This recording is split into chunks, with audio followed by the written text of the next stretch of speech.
Welcome to ஜேவிஆரி creations. இன்றைக்கி நம்ம மூணாவது ஸ்டிச் டபுள் செயின் ஸ்டிச் பார்க்க போகிறோம். டபுள் செயின் ஸ்டிச்சுங்கும் போது இந்த மாதிரி ஜரிலையும் 2 லைன் பக்கத்தில் போடலாம். இந்த மாதிரி சில்க் த்ரெட்லையும் நம்ம பக்கத்தில் போடலாம். ஓகேங்களா? இப்போ நம்ம வந்து ஃபஸ்ட்டு ஜரியில் வந்துட்டு டபுள் லைன் எப்படி போடுறதுன்னு பார்ப்போம். நீங்கள் டபுள் லைனுங்கிறது 3 லைன் 4 லைன் அந்த மாதிரி நம்மளோட டிசைன்ஸுக்கு பொறுத்த மாதிரி நீங்கள் போட்டுக்கலாம். ப்ளவுஸ்லலாம் மேக்ஸிமம் பார்த்திங்கன்னா 3 லைன் அந்த மாதிரி ஜரி போடுற மாதிரி இருக்கும். 3 to 4 லைன் அந்த மாதிரி போடுவோம்.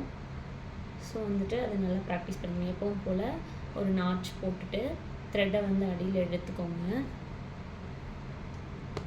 இப்போ நார்மலாக ஒரு செயின் போடுறோம் இல்லைங்களா, ஒரு லைன், அந்த லைன் வந்து போட்டுக்கோங்க.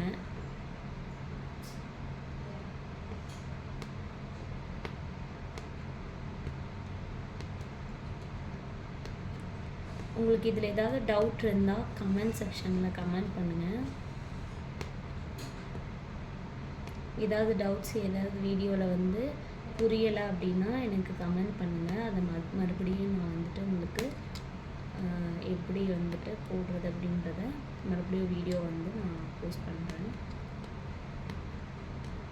இப்போது இந்த மாதிரி ஒரு லைன் போடுறீங்க அப்படின்னா சேம் இதுக்கு பக்கத்துலேயே இன்னொரு லைன் போடணும் அப்படின்னா குட்டியாக இது ரிவேஸ் செயின் பார்த்திங்கன்னா இந்த மாதிரி கேப்பே இல்லாமல் வந்துட்டு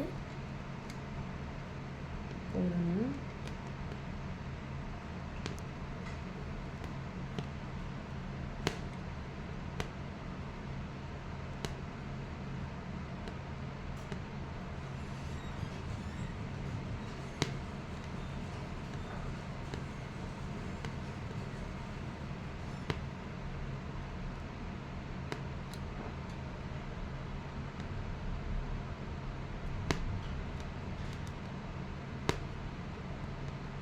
கொஞ்சம் கூட கேப் வந்து தெரியவே கூடாது.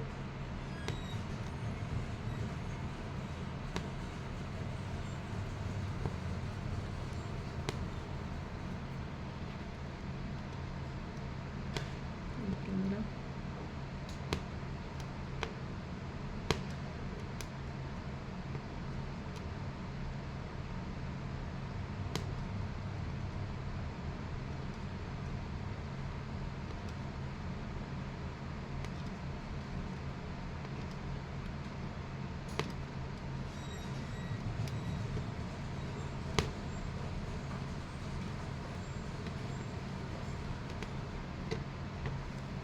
இப்போது இதில் பார்த்திங்கன்னா தெரியும், இந்த மாதிரி 2 லைன் வந்து கொஞ்சம் கூட கேப்பே இல்லாத மாதிரி இந்த அளவுக்கு பக்கத்தில் போடணும்.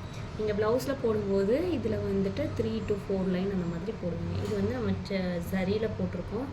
சேம் இதே டைப்பில் சில்க் த்ரெட் லைன் போடணும்.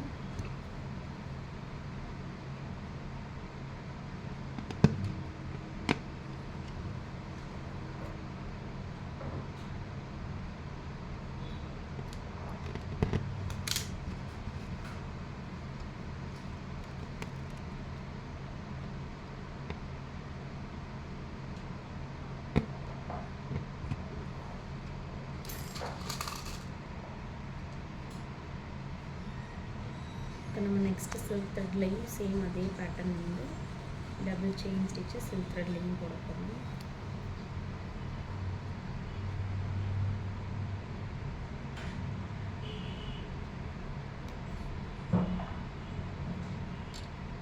நான் என்ன பண்ண போகிறேன்னா, ஆல்ரெடி நம்ம ஒரு லைன் போட்டிருக்கோம், அதுக்கு பக்கத்துலேயே நான் இன்னொரு லைனை போடுறேன். சேம் இதே மாதிரியே நாட்ச் போட்டுக்கோங்க.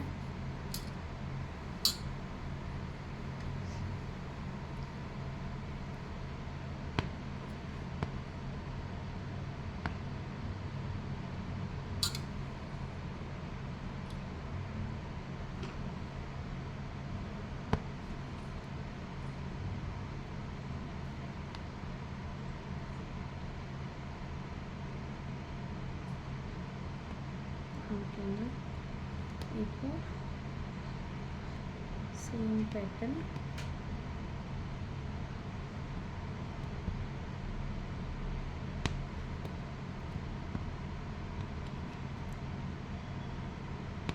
இந்த செயின் ஸ்டிச்சை வந்து ஈஸியாக கற்றுக்கிட்டீங்க அப்படின்னா உங்களுக்கு எல்லா ஸ்டிச்சஸுமே கொஞ்சம் ஈஸியாக தான் இருக்கும். இதை பேஸ் பண்ணி வர மாதிரி தான் உங்களுக்கு எல்லா ஸ்டிச்சஸுமே இருக்கும்.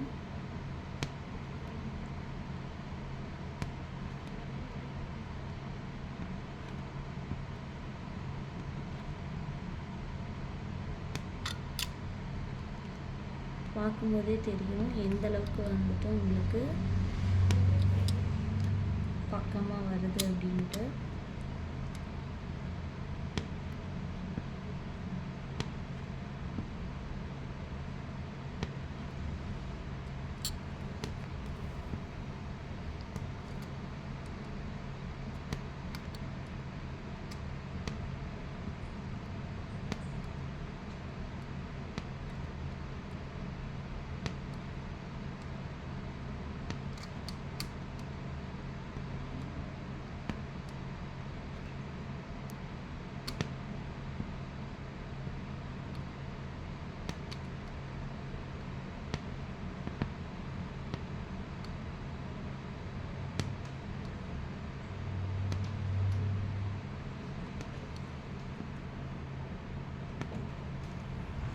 அப்பால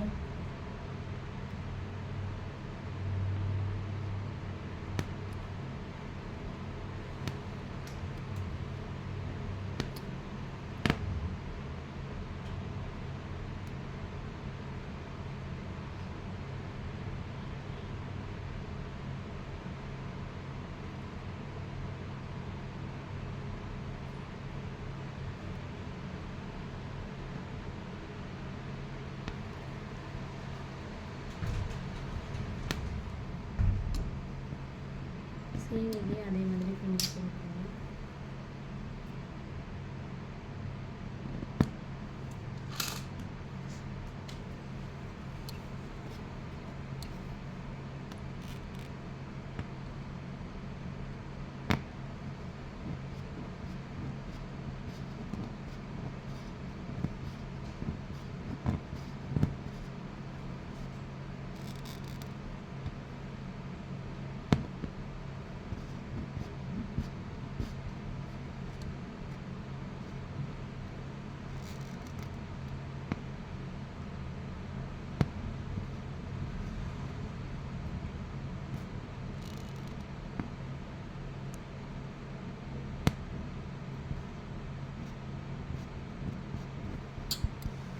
அவ்வளோதான். இதோட ஸ்டிச்சஸும் பார்த்தீங்கன்னா பக்கத்தில் இந்த அளவுக்கு நெருக்கமாக இருக்கணும், கேப் தெரியக்கூடாது. இது வந்து நம்ம நார்மல் ஜரியில் போட்டிருக்கோம், இது வந்து சில்க் த்ரெட்டில் போட்டிருக்கோம். மேலே எந்த நூலுமே தூக்காமல் இவ்வளோ நீட்டாக வந்துட்டு உங்களுக்கு வரணும்.